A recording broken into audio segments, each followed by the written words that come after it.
Tonight, at least 17 people have been injured in day one of the opposition's 3 days of protest against the rising cost of living and tax hikes.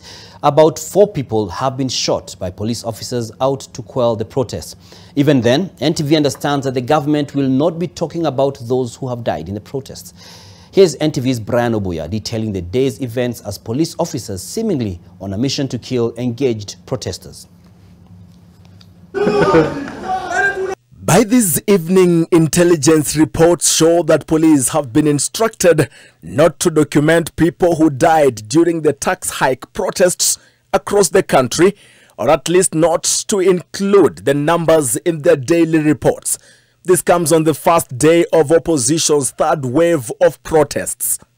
2 rounds of protests earlier this month descended into violence when police fired tear gas and live rounds at the protesters. At least 15 people were killed and hundreds were arrested then. And that has played out yet again. In Mathare, the protest that began at about 10 a.m. quickly degenerated into a near bloodbath after 6 people were shot. Among them was this man, shot and his leg broken by the sheer violence of the gun.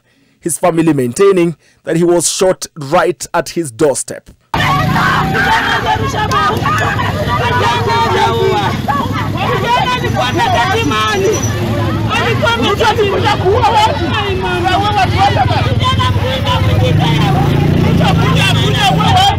It all began at about 1 p.m. when overwhelmed police officers out of tear gas were reinforced by a team of plainclothes officers, including the dreaded Pangani 6. Armed with pistols, they walked down the narrow alleys into Mathare slums. When they emerged, 6 people had been shot. Sisi kama vijana wa Mathare tunadhulumika sana na polisi. Tuko na watoto hapa ndani, sisi tunataka tuende town, wanatuzuia njia. Sisi tunataka maandamano tupeleke huko matajiri, hapa kwa mtaa sisi tunaumia. Wameua mmoja wetu. Ndio hii. Wamepiga wasafari. At first we saw GSU officers, and then we saw some goons who were in plain clothes. They had pistols and they were shooting live bullets directly at human beings. These people are not humans. These people are inhuman. I think I can even call them robots. Because that time here, they have shot a small boy. Like this one. I think he was 13 years old, but he was shot on the head. Even in war, among the disturbing shootings is that of a 13-year-old boy that is linked to a police officer whose sources identify as Osman, nicknamed Dala. The officer was among those who went deep inside Mathare. A photo of him waylaying protesters has been doing rounds. When he was done, the boy was down, fighting for his life. Residents say he was shot at point blank. Yeah, alikuwa amesimama pale chini. Yeah, alikuwa anatoka ball. Huyo askari akamfuata na akampiga live. Amesarenda lakini alimpiga live. Journalists at the scene were moved to call medics who took the patient away. As at this evening, NTV has yet to get information on the condition of the 13-year-old.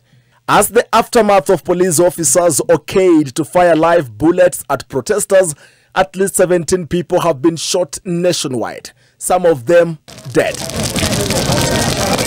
In Nakuru, 2 people were shot dead by police and 5 injured with gunshot wounds.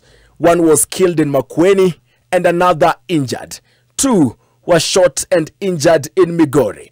Lending credence to intelligence reports cascaded down the police command not to document police killings in the ongoing anti-government protests.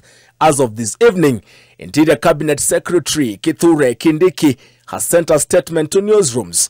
The 6-bullet letter reads that more than 300 people have been arrested across the country and will be charged with various crimes including looting, malicious damage of property, arson, robbery with violence, assaulting law enforcement officers, among other crimes. Notice, Kindiki's statement is silent on the deaths and police shootings that characterized today's protests. Odinga's opposition that maintains that Ruto is an illegitimate president has called for the protests in part because of tax hikes passed last month that now sees the price of basic commodities balloon under Ruto's administration. The government says the fuel and housing levies are expected to raise an extra 2 billion shillings, which are required to deal with growing debt repayments and ensure job creation projects. The opposition, on the other hand, is hearing none of it as it plans for day 2 of the 3-day protests. Brian Obuya, NTV.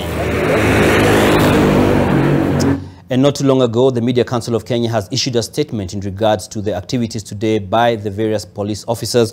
And I read the statement, which is as well on their social media platforms. The title is "Police Masquerading as Journalists to Arrest Protesters is a Threat to Media Work." The Media Council of Kenya has noted with deep concern cases of security officers camouflaging as journalists covering protests with intent to arrest protesters. Impersonation of journalists by the police is a grave unprofessional misconduct on the part of the police and endangers the lives of journalists in the line of duty. While the council appreciates the release of journalists who were earlier arrested while covering the protests, the detaining of journalists was unnecessary, arbitrary, and ridiculous. The work of journalists is protected under Articles 33, 34, 35 of the Constitution, a right that should be respected by all. And this is a statement signed by David Omoyo, the Chief Executive Officer of the Media Council.